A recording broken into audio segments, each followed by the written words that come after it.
Bonjour, merci d'écouter ce podcast. Nous sommes l'église évangélique baptiste La Bonne Nouvelle située à Dijon, au 8B rue Jules Viol. Nous serions heureux de vous y rencontrer un jour et nous vous souhaitons une bonne écoute. Je ne prêche pas pour les non-croyants. Je ne prêche pas pour ceux qui ne veulent pas obéir à Dieu. Je prêche pour ceux qui, vous comme moi, désirent marcher selon ses conseils. Selon ce que Paul va dire dans Romains chapitre 12, versets 1 à 2, qui ont le renouvellement de l'intelligence. C'est ce qu'il va dire Romains 1 à 1 à 2. « Je vous encourage donc, frères et sœurs, par les compassions de Dieu, à offrir votre corps comme un sacrifice vivant, saint et agréable à Dieu. Ce sera pour vous, de votre part, un culte raisonnable.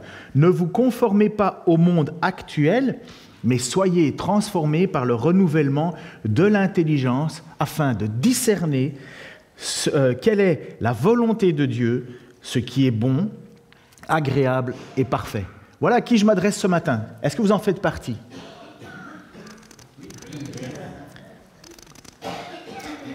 Donc, renouvellement de l'intelligence afin de discerner ce qui est bon, ce qui est sain, ce qui est agréable, et ne pas se conformer au monde actuel.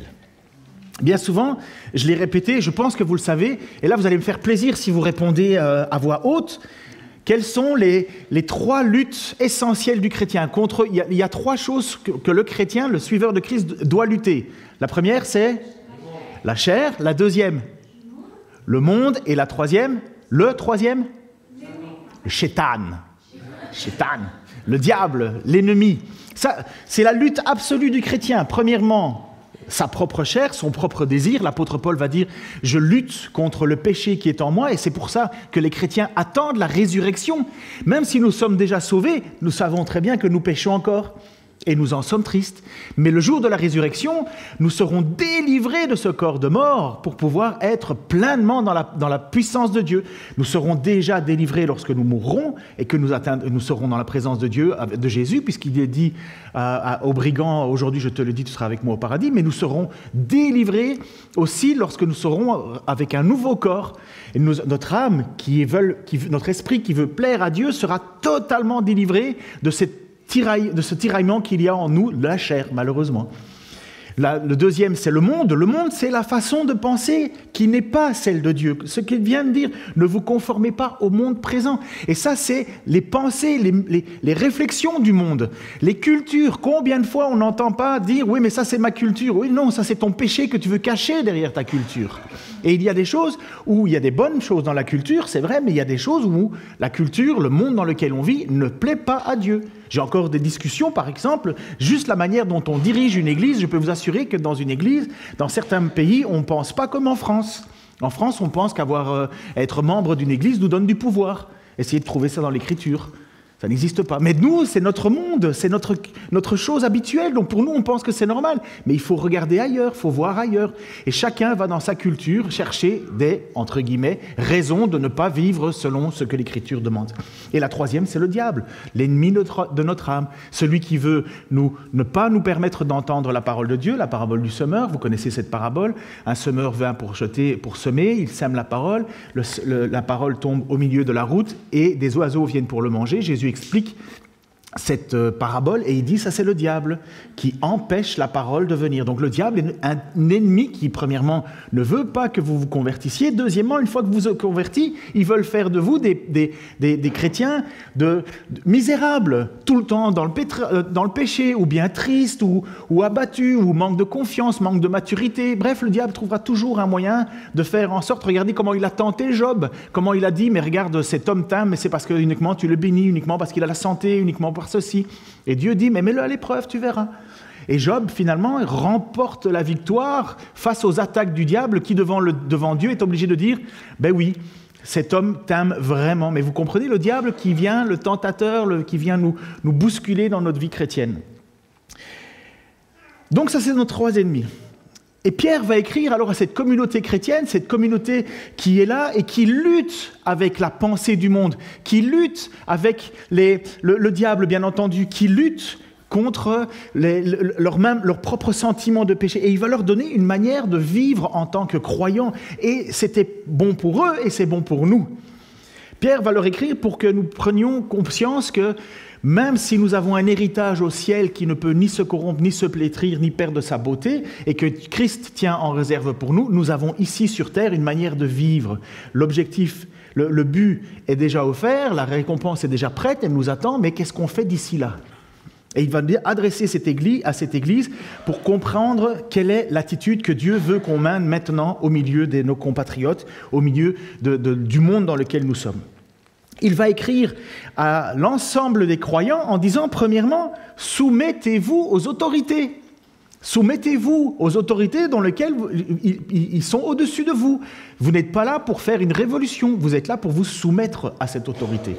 Avec la limite quand même de ne pas faire ce que Dieu ne veut pas, mais se soumettre aux autorités. Deuxièmement, il va nous dire qu'il faut apprendre aussi à avoir une bonne conduite au milieu du monde. Quelle est ton attitude? Quelle est ta conduite? Comment on fonctionne? Il faut qu'on ait une bonne attitude au milieu du monde. On ne vit plus comme autrefois. Nous avons un renouvellement de l'intelligence pour ne pas nous conformer au monde. J'ai entendu quelqu'un qui me dit, voilà, on a une fête avec le foot, et il dit, voilà, je vais aller au restaurant, mais après ça, ils disent, voilà, ils veulent faire une autre sortie, une autre activité. Et cet homme sait très bien que s'il y va, ça risque de glisser. Et qu'est-ce qu'il a dit? Ben voilà, moi j'irai pas à la suite de la soirée, parce qu'il y a un moment où on veut ne pas se confronter, ne pas aller plus loin qu'il ne faut. Au Québec, ça s'appelait les parties de Noël. Les parties de Noël, en fait, c'est les fêtes de bureau de Noël, et c'est le moment où il y a une débâcle. Au boulot, les gens, c'est là où il y a le plus d'adultère. Et les chrétiens sont là-dedans. Et tous les pasteurs prêchent et enseignent. Faites attention à votre attitude pendant les parties de Noël parce que tout le monde se lâche. Et les chrétiens sont là au milieu. Alors si tu as assez de capacité pour ne pas te laisser emporter, vas-y. Mais si tu es trop faible et que tu sais que tu vas glisser, n'y va pas. Tu n'es pas là pour leur faire plaisir, tu es là pour plaire à Dieu. Et en même temps, on est un témoignage au milieu d'eux. Dis pas non à tout non plus.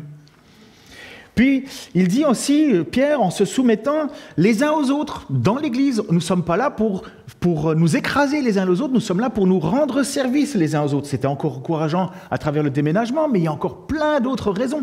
Et quand une Église s'aide et s'entraide les uns les autres, c'est un bonheur se soumettre aux uns les autres, c'est d'offrir les dons que Dieu t'a donnés pour les mettre au service de la communauté de Dieu. Tu sais faire une activité, fais-le. C'est pour ça que vous avez reçu une feuille avec les engagements, dans quoi est-ce que vous voulez vous engager. Mais faites-le, ça plaît à Dieu, c'est une manière qui plaît à Dieu.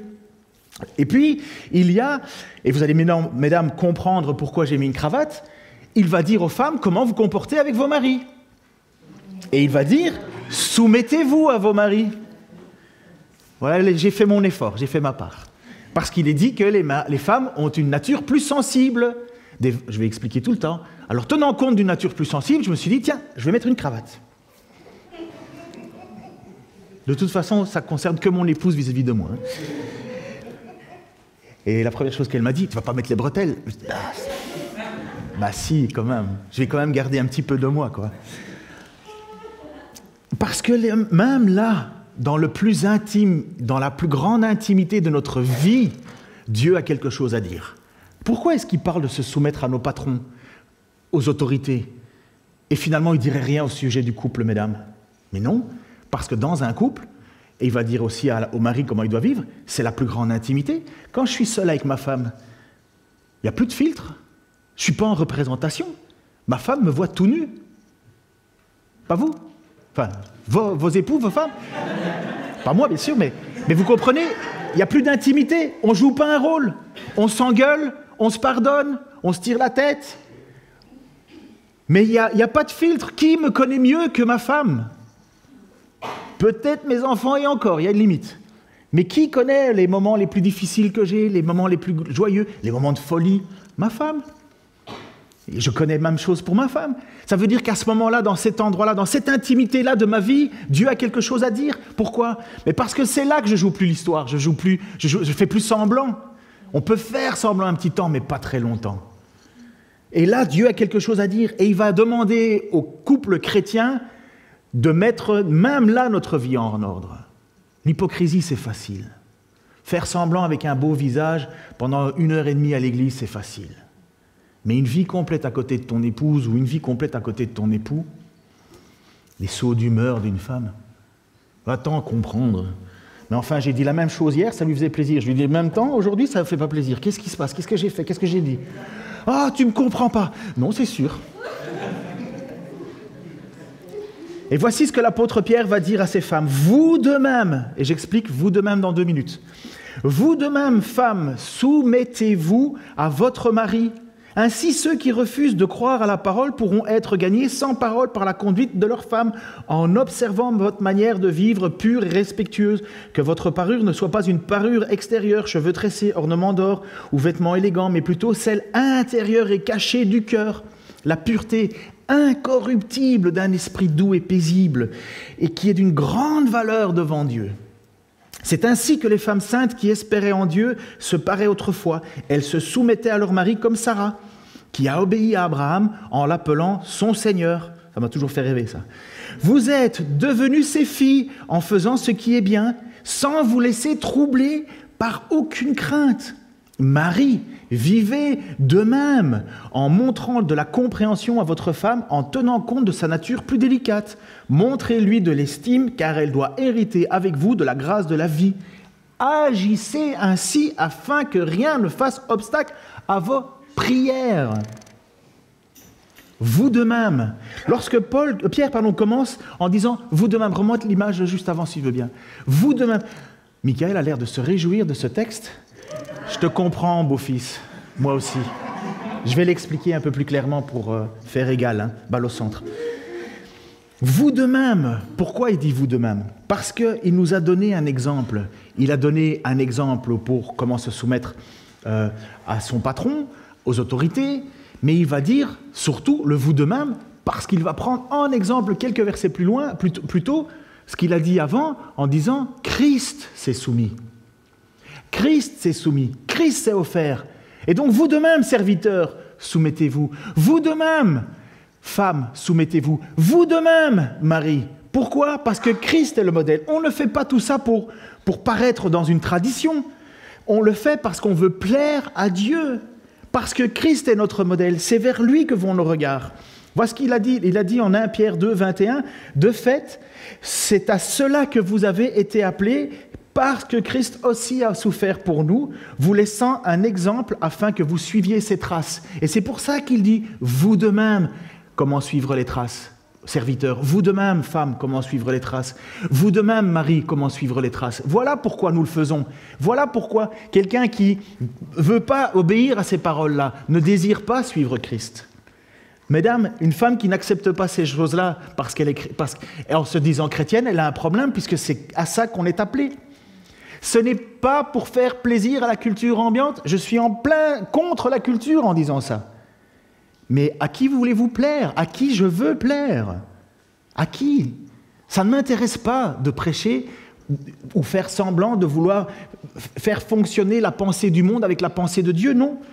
J'ai écouté plein de prédications, plein de prédicateurs, de très bons prédicateurs, mais qui, dès qu'ils abordent ce texte-là, marchent sur des œufs, comme ça. Oh, ils font l'équilibriste en disant « Désolé, mesdames, mais il y a quelque chose à vous dire, mais je vais le dire très vite pour que ça fasse pas mal. Mais je vais tellement insister sur le cas du mari que vous allez voir, ça va passer. » Non, je suis désolé, je ne peux pas. Nous allons et nous voulons marcher comment Dieu fonctionne. Et dans ce passage-là, le texte est essentiellement tourné vers la femme et sur le mari. 6 versets pour la femme, 1 verset pour le mari. C'est qu'il y a quelque chose qui doit être enseigné parce que c'est à l'inverse de la pensée, de la pensée que Dieu veut et on lutte contre le monde. Mais c'est un projet bienveillant. C'est un projet qui vient de Dieu et c'est un projet que Dieu bénit. Voilà ce que Dieu cherche pour nous. Si nous n'acceptons pas, autant les hommes que les femmes, à se soumettre à ce texte-là, nous avons un problème. Les épouses doivent comprendre, premièrement, que mener ce projet, ça a un objectif. Et le premier objectif, c'est dans le cas où le mari est non-croyant. Il va dire ainsi, ceux qui refusent de croire à la parole pourront être gagnés sans parole par la conduite de leur femme. Tu peux remettre je pense que je ne l'ai pas mis en vidéo, mais je voudrais que ces 2 images avant. Ouais, je pense que c'est ça. Ouais, voilà. Donc, femmes, soumettez-vous à vos maris Ainsi, ceux qui refusent de croire à la parole pourront être gagnés sans parole par la conduite de leur femme en observant votre manière de vivre pure et respectueuse. La première chose que Dieu utilise dans ce cas-là, c'est que cette attitude a un objectif, la conversion. La conversion. Ça veut dire qu'en ayant l'attitude de se soumettre à son mari, nous avons un objectif, c'est que cet homme qui n'est pas marié, pas chrétien, on va en discuter, voit pratiquement, intimement ce que c'est être un chrétien. Sans parole. Combien, et pardon, je suis désolé, je vais être un peu cash, mais j'ai mis une cravate, donc je peux. Combien de femmes n'arrêtent pas de casser les pieds à leur mari, non-croyant, mais ont une attitude déplorable. Alors que l'apôtre Pierre nous dit, parfois là, sans parole, nous pouvons les toucher. Il y en a certains, là. Je suis désolé, Et c'est pas pire, c'est pas mieux pour les hommes, mais le texte parle de ça, il parle de ça. Est-ce que vos babines vont avec vos chaussures aux talons? Est-ce que vos babines fonctionnent avec vos bottines? Ça, c'est l'expression québécoise, mais une bottine pour une femme, c'est... Ça veut dire, est-ce que ton mari qui est non-croyant, est-ce qu'il entend juste parler de Dieu ou est-ce qu'il voit Dieu agir dans ta vie? Puisqu'il le dit, c'est ça sa parole. Ainsi, ceux qui refusent de croire à la parole pourront être gagnés sans parole par la conduite de leur femme. Deuxièmement, lorsque j'aborde ce texte, je suis toujours un petit peu circonspect, peut-être vous aussi. J'ai toujours eu un problème avec une croyance de notre milieu chrétien, mais qui est là. C'est la question du mariage entre un chrétien et un non-chrétien. Je me suis toujours dit que si c'était un péché, Paul et Pierre demanderaient de se séparer. Ils diraient, ben non, il ne faut pas rester dans cet état-là. Si c'était un grave péché, on ne resterait pas ensemble. Pierre dirait, abandonne le péché. Jésus va dire à une femme, cesse de pécher. Donc si c'était un péché incommensurable, Pierre dirait, non, ça, vous mettez ça de côté, c'est fini. Ce n'est pas la même chose dans l'Ancien Testament. Dans l'Ancien Testament, ils ne pouvaient pas se marier. Les femmes et regardez l'histoire du prophète Zacharie, ça a bardé. Dans le Nouveau Testament, apparemment, quelque chose est ouvert, quelque chose est différent. Il y a une marche différente. Mais Paul et Pierre ne demandent pas non plus de le faire. Et il faut réfléchir, parce que pour moi, ce texte qu'on lit ce matin doit être plus grand qu'une interdiction. Il doit être le fait qu'on doit réfléchir, mesdames, consciemment à l'engagement que l'on prend en tant que croyant dans une relation avec un mari non-croyant. Il n'est pas permis de se dire « je vais faire en sorte de me marier avec quelqu'un de non-croyant et puis il va se convertir ». Qu'est-ce que t'en sais? Qu'est-ce que t'en sais? L'Écriture nous dit que, puisque l'apôtre Paul va le dire dans 1 Corinthiens 7, chapitre 7, verset 12b à 16, il va dire, si un frère a une femme, il n'y a plus les textes, si un frère a une femme non croyante et qu'elle soit d'accord d'habiter avec lui, qu'il ne divorce pas d'elle. Et si une femme a un mari non croyant, qu'il soit d'accord d'habiter avec elle, qu'elle ne divorce pas de son mari. En effet, le mari non croyant bénéficie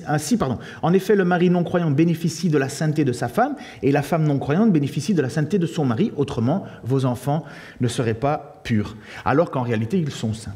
Si le non-croyant veut se séparer, qu'il le fasse. Le frère ou la sœur n'est pas lié dans un tel cas. Dieu nous a appelés à vivre en paix.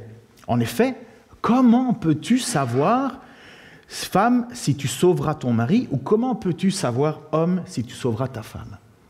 Donc, t'en sais rien. Je dis ça parce qu'il y en a certains qui disent, je vais me marier, puis après ça avec lui, et puis il va se convertir. Qu'est-ce que t'en sais? Ce n'est pas du tout le moyen d'évangélisation. Certainement, ce texte nous parle d'une situation d'un couple qui sont déjà mariés et l'un des deux se convertit et l'autre dit « Ah non, je ne suis pas d'accord, je veux pas vivre avec toi, avec tes histoires, ça ne m'intéresse pas, je me sépare. » Le croyant dit bah, « Vas-y, tu peux partir. » Par contre, le chrétien ne peut pas dire « Ah ben non, moi je suis chrétien, je me sépare. » Ah ben non, tu n'as pas le droit, tu vas rester avec. Ton mari était musulman, bah, tu vas rester avec un musulman. Ton mari est bouddhiste, tu vas rester avec un bouddhiste. Vous comprenez? Allons plus loin dans le raisonnement. Si tu sais avant de te marier que ton mari ou ta femme n'est pas croyante, femme, tu vas devoir te soumettre à ton mari. Si ton mari te dit « je ne veux pas que tu ailles à l'église, je ne veux pas que tu lises la Bible, je ne veux pas que tu enseignes à nos enfants, je ne veux pas », qu'est-ce que tu fais? Réfléchis avant de t'engager. Réfléchis. Ce n'est pas interdit, ce n'est pas un péché apparemment, puisque la femme peut rester avec son mari non-croyant. Mais toi, avant de t'engager, tu as réfléchi, tu y as pensé. Et ça, là, c'est le lieu de plus grande tristesse et de déchirure à l'âme que j'ai connu. Une femme qui a décidé de se marier avec un non-croyant ou un mari avec une non-croyante, et puis après, c'est une lutte perpétuelle pour marcher avec Dieu. Combien n'abandonnent pas? En général, pour moi, quelqu'un qui s'engage dans une relation comme ça, c'est quelqu'un qui est déjà immature dans sa foi. La seule chose qu'il désire, c'est son propre bonheur, et ce que Dieu attend, second plan. Et vous allez voir ce que les chrétiennes se trouvaient à l'époque confrontées. Mais pour nous aussi, dans un livre écrit par Otto Kiefer, je crois que j'ai une belle image en plus, ça s'appelle « Sexual Life in Ancient Rome », donc la vie sexuelle dans le Rome ancien, édité en 1953. Voici ce que cet homme va dire. La situation des femmes de l'époque, donc elle se mariait avec un non-croyant. La situation de la femme antique était effectivement telle qu'il lui était difficile d'être soumise à son mari sans suivre les rites du paganisme, en particulier ceux relatifs aux divinités domestiques. Il paraît inconcevable qu'une chrétienne se marie à un non-chrétien lorsqu'on connaît les rites du mariage antique assortis de différents rites religieux de dévotion au dieu Larès, donc les divinités familiales. Avant de pénétrer, donc on parle de la nuit de noces. Avant de pénétrer dans la maison de son mari, elle devait oindre les linteaux de sa porte avec de l'huile ou de la graisse à l'intérieur. Elle devait allumer le feu dans le foyer avec son mari. Jusque-là, c'est une sortie à la montagne. On se dit super, on va faire un petit feu de foyer, ça va être chouette. Mais c'est pas tout. À l'intérieur, donc elle devait allumer son foyer avec son mari, puis elle était aspergée d'eau. Par ces rites, elle acceptait de partager la vie domestique et religieuse de son époux. Avant de se mettre au lit, écoutez bien, là, c'est un peu bizarre, mais c'est comme ça, avant de se mettre au lit, elle devait adresser une prière à Junon et Cynthia, la déesse à laquelle était consacrée sa ceinture, son signe de virginité. Le mari détachait la ceinture et elle devait s'asseoir nue sur le phallus d'un dieu de la fertilité appelé Muntus Tunutus, quelque chose comme ça. La relation sexuelle qui s'ensuivait était ponctuée par une série d'invocations à diverses divinités réagissant les différentes phases de l'acte sexuel. Le lendemain, la jeune épouse recevait les différents membres de la parenté et faisait son premier sacrifice au Dieu de son nouveau foyer. Vous voyez une sœur en Christ faire ça? Mais pourquoi est-ce qu'on imagine que quand une femme ou un mari ou un futur époux non-croyant va se mettre avec une non-croyante, elle n'épouse pas sa foi? C'est pas un péché. Mais est-ce que vraiment tu veux t'engager dans une situation comme ça, femme, toi qui vas devoir te soumettre à ton mari, même s'il est non-croyant? Vous comprenez? C'est pas une question d'interdiction. C'est pas une question de tu peux pas. Sinon, il faudrait que la femme croyante se sépare de son mari non-croyant. Mais est-ce qu'on réfléchit avant de s'engager? Et ça, c'est bien le problème de beaucoup de chrétiens immatures, malheureusement. Où Dieu, c'est une tradition. Dieu est là pour mon bonheur, Dieu est là pour mon épanouissement. Ah, j'ai découvert un mari, mais tu comprends, c'est une réponse de Dieu à mes prières. Il croit en Dieu? Non. Et tu es sûr que c'est une réponse de tes prières? Non, c'est ton désir que tu veux mettre ponctué du cachet de Dieu. Mais encore une fois, pour moi, c'est un signe d'immaturité absolue. Femmes, soyez soumises à vos maris. Et donc, tu vas te soumettre aux croyances de ton mari. Mari, tu vas avoir une lutte perpétuelle avec les croyances de ton futur mari, épouse. Un chrétien réfléchit. Ce n'est pas une question de tu peux pas. C'est une question de qui est le premier dans ma vie. Tu trouves personne de croyant. Est-ce que tu es obligé de te marier? Est-ce que Dieu a dit tu dois te marier? Non, tu n'as pas raté ta vie si tu es célibataire. Il ne te manque pas quelque chose. Tu as tout en Christ. Mais malheureusement, à l'époque comme aujourd'hui, c'est toujours la même chose. On cherche son épanouissement selon les codes de conduite de notre culture. Heureusement, dans notre pays, nous avons encore des lois qui sont inspirées de la culture chrétienne, mais cela disparaît. Je veux dire, il n'y a personne qui, femme, en se mariant avec un non-croyant, va être obligé de faire tout ça, quoi. Pour un couple chrétien, que voient vos amis de votre relation ? Une relation ne sera jamais parfaite. Le mariage est l'union entre deux pécheurs. Vous savez que c'est une folie, le mariage. Hein. C'est de mettre deux pécheurs ensemble et de dire, vous êtes unis pour la vie, jusqu'à la mort. Il y a des moments où tout se passe bien, il y a des moments où c'est très difficile. Je pourrais vous demander, madame, est-ce que votre mari est parfait ? En fait, vous savez quoi ? Pourquoi ma femme me dit presque ? Parce que souvent, elle me dit ça comme ça. « Oh, monsieur parfait !» Si je le prends au premier degré, je suis très très heureux, mais il y a un 7e degré que je ne comprends pas toujours. Messieurs, est-ce que votre femme est parfaite ? Ah là, vous perdez 10 000 points, il fallait dire oui. Non, mais vous comprenez, le mariage, c'est pas facile. Mais c'est une chose qui est magnifique, mais c'est quand même deux pécheurs qui s'unissent ensemble pour la vie. Ça fait partie de l'ordre créationnel. Pierre nous dit de comment suivre les traces de Jésus. Ce que l'on voit souvent, malheureusement, aujourd'hui, je suis désolé, il fait un peu froid, mais la porte, vous avez compris, il y a une difficulté, donc mettez vos vestes. Mais ce que l'on voit souvent, malheureusement, aujourd'hui, c'est une lutte de pouvoir dans les couples. C'est triste, hein, mais c'est triste. C'est triste. On est abreuvé de séries télévisées hein, où maintenant l'héroïne, c'est toujours une femme, quoi. Même Hulk est devenu une femme. C'est du n'importe quoi. Mais c'est la culture du monde, ça. C'est la culture du monde. Il n'y a aucune beauté là-dedans.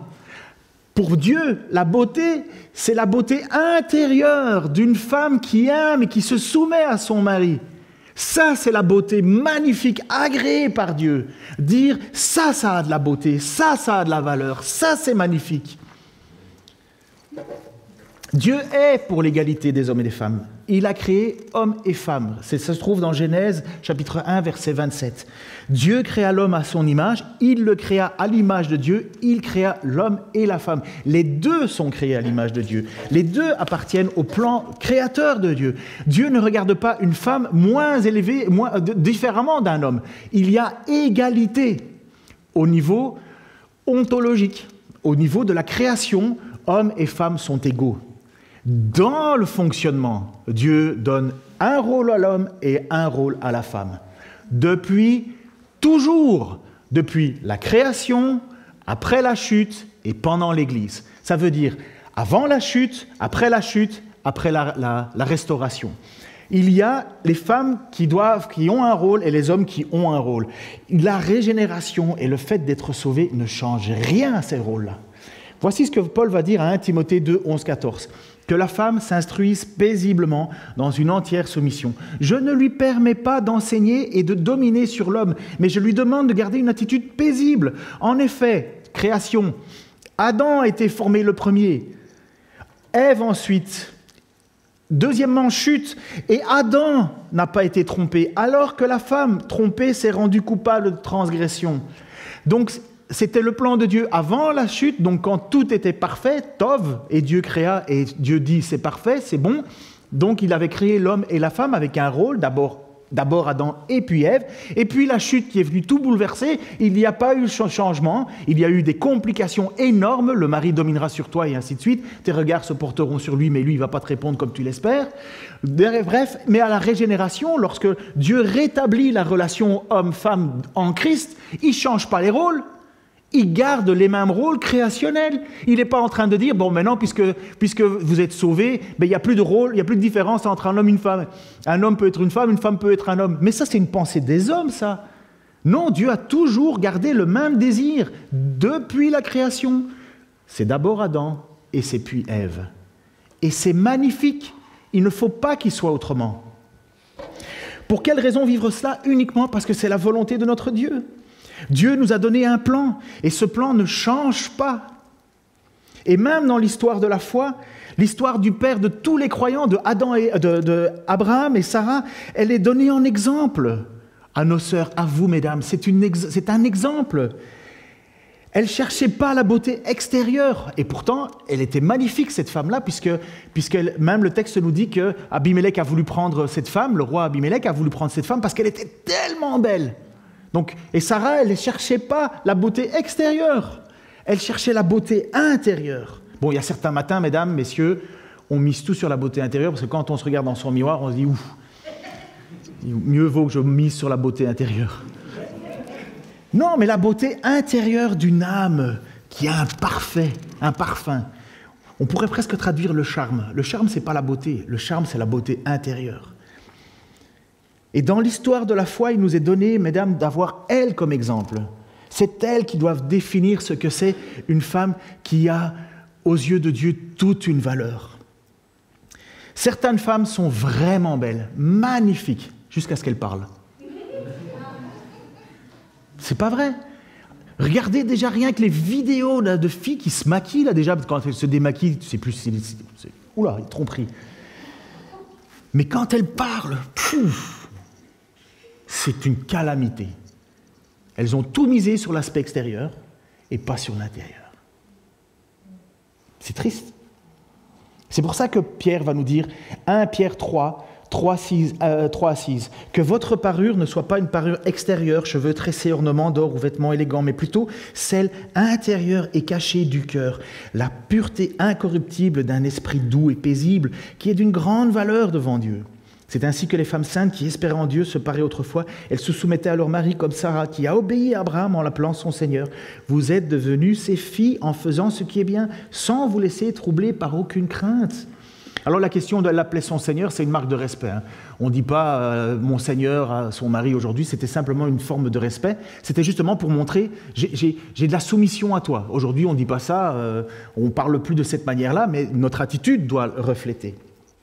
Mais la révolution, et c'est là que vous allez pouvoir un peu souffler, mesdames, la véritable révolution, ce n'est pas dans la vie des femmes. Parce qu'en réalité, le statut de la femme ne change pas vraiment. Elle sera toujours soumise à son mari dans le plan de Dieu. Elle l'a toujours été. C'est l'œuvre pour les hommes qui a changé. C'est véritablement les hommes qui ont un changement à faire. Une femme devait se soumettre, que son mari soit chrétien, pas chrétien, tu te soumets. Par contre, là, le mari doit vivre différemment. Et c'est ce que dit Pierre au mari. Marie, vivez de même. Donc de même, en suivant les traces de Jésus, en montrant de la compréhension à votre femme, en tenant compte de sa nature plus délicate. Montrez-lui de l'estime, car elle doit hériter avec vous de la grâce de la vie. Agissez ainsi afin que rien ne fasse obstacle à vos prières. C'est là tout le boulot que les gars ont à faire. Mais là, vous devez simplement ne pas vous laisser conformer au siècle présent, c'est-à-dire vivre depuis ce que Dieu a toujours voulu pour les hommes et les femmes. Par contre, les maris, là, il y a un véritable changement. Parce que les hommes, à l'époque, les femmes... Un homme avait le droit de vie ou de mort sur sa fille, et puis le mari avait le droit de vie ou de mort sur sa femme. Dans la culture ambiante, c'était un véritable choc, ça. Même les apôtres ont dit, mais tu sais, quand ils viennent voir Jésus en disant Moïse a permis de faire des lettres de divorce parce que justement, et nous, on peut nous divorcer. Et Jésus a dit, vous n'avez pas compris ce que Dieu a enseigné. Ce que Dieu veut, c'est de ne pas divorcer. Il n'en était pas ainsi au commencement. C'est pourquoi l'homme ne séparera pas ce que Dieu a uni. Et qu'est-ce que les apôtres ont dit? Mais enfin, si on ne peut pas divorcer, où est l'avantage de se marier alors? Les apôtres sont là en disant, mais bon, si je suis obligé de rester avec elle tout le temps, mais enfin, c'est... Voilà, c'est ça qu'ils sont en train de leur dire. On se met une corde au cou. Eh bien oui, ça c'est l'enseignement de Jésus. Marie, vivez en montrant de la compréhension à votre femme.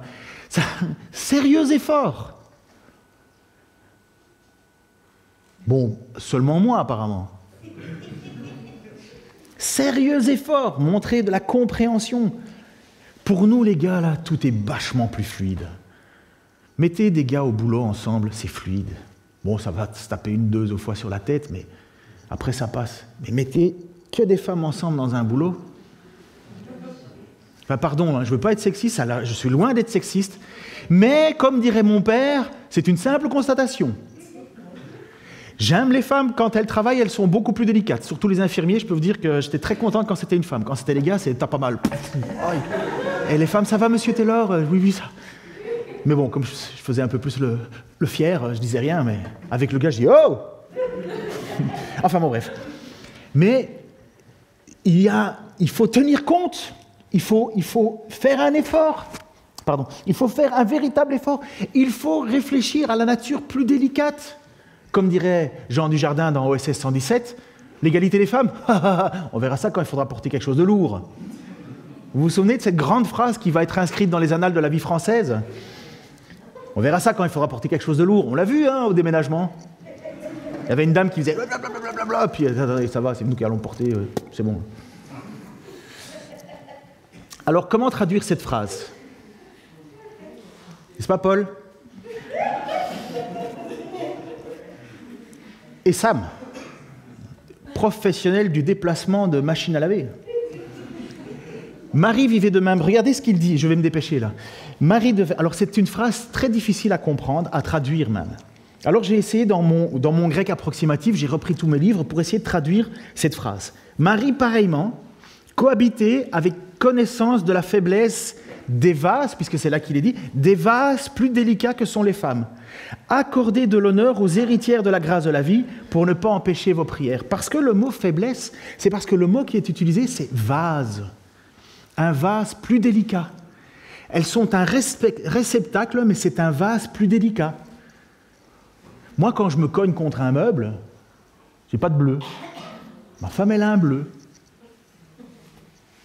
Quand moi je me cogne, je dis c'est rien. Ou quand ma femme me cogne, je fais c'est pas grave. Quand moi je cogne ma femme, c'est hey! Je dis mais ça va quoi. Ben, je peux pas dire, j'en ai pas d'autres. Hein. Quand je cognais ma fille à l'époque, c'est un drame. Ah! Mais moi je dis mais alors ça va, relax quoi. T'as rien là. Parce que justement c'est plus délicat. Ça veut pas dire que toutes les femmes sont délicates. Il y a parfois des dames dont j'ai appris, par exemple, qu'une amie à notre Jeannette, elle était scieuse de bois à Dijon. Elle était scieuse de bois. Donc on l'appelait, elle avait des stères de bois et quelqu'un disait, voilà, j'ai du bois à couper. Hop, la dame y allait. Et puis elle repartait. À mon avis, elle devait être un tout petit peu moins sensible à la douleur qu'une esthéticienne de chez Yves Rocher. Comprenez? Allez, je termine avec ça. Une fois je termine. Vous l'aurez compris, mesdames, mieux vaut un mari qui se soumet à Dieu dans vos vies. Ça veut dire que lorsque vous choisirez votre époux, choisissez un homme qui se soumet à Dieu. Deuxièmement, messieurs, protégez et honorez votre femme, parce qu'elle va hériter de la grâce de la vie comme vous. Deuxièmement, vous l'aurez compris, mesdames, si votre mari ne croit pas, vous êtes en mission silencieuse dans votre couple. Et vous avez comme sœur et comme modèle Sarah, la femme d'Abraham. Et puis vous l'aurez compris, mesdames, j'espère, que tous les produits de beauté les plus efficaces ne se trouvent pas chez Sephora, chez Yves Rocher, chez Yves Saint-Laurent, chez Jacques Dessanges. S'il n'est pas interdit d'être belle, hein, soyez pas moche pour la gloire de Dieu. Hein. Soyez belle. Mais ce n'est pas ça la première chose. Ce n'est pas ça la première chose. Ça veut dire que notre aspect, ce n'est pas ça qu'on doit voir uniquement. Non, ce qu'on voudrait voir et ce que Dieu veut voir, c'est dans votre soumission volontaire à votre mari. Et ça, c'est une beauté qui plaît au Seigneur, qui plaît à son Église et qui impacte le monde puisque c'est comme ça qu'on peut les toucher, les maris non-croyants, sans parole. Seigneur, merci pour cette parole qui est autorité dans notre vie de nous croyants. Autorité, Seigneur, parce qu'elle vient de toi. Elle ne change pas, elle est immuable. Je te prie pour mes sœurs qui ont affaire à des maris compliqués, si pas pénibles. Donne-leur, Seigneur, de la persévérance, de la foi. Qu'elles puissent même, Seigneur, se soumettre à ces maris non-croyants dans le but de les gagner. Je te prie, Seigneur, pour ces maris non-croyants, que tu transformes leur pensée, leur cœur, afin que nos sœurs ne souffrent pas de cette situation difficile. Je te prie, Seigneur, pour nous, maris, que nous puissions Seigneur, tenir compte, oui, de cette faiblesse. Faiblesse qui est tout à ton honneur, Seigneur, puisque tu es créé homme et femme. Je te prie, Seigneur, que nous, Marie, nous puissions avoir plus de compréhension. Oh, combien de fois je ne suis pas juste fatigué, Seigneur, parfois de ne pas comprendre, de ne pas saisir. Aide-moi, Seigneur, à aller plus loin. Aide-nous, en tant que Marie, à aller plus loin. Seigneur, justement parce qu'on ne veut pas qu'il y ait d'obstacle à te prier. Oh, Seigneur, qu'il est difficile de te prier lorsque je me suis engueulé avec Anne. Qu'il est difficile de te prier lorsque je suis en froid avec ma femme. Qu'il est difficile, Seigneur, d'être honnête devant toi si je ne sais pas être honnête devant elle. Aide-nous, aide-moi, aide mes frères, aide mes sœurs à vivre pleinement selon ta volonté, pour ta seule et unique gloire, Seigneur Jésus. Amen.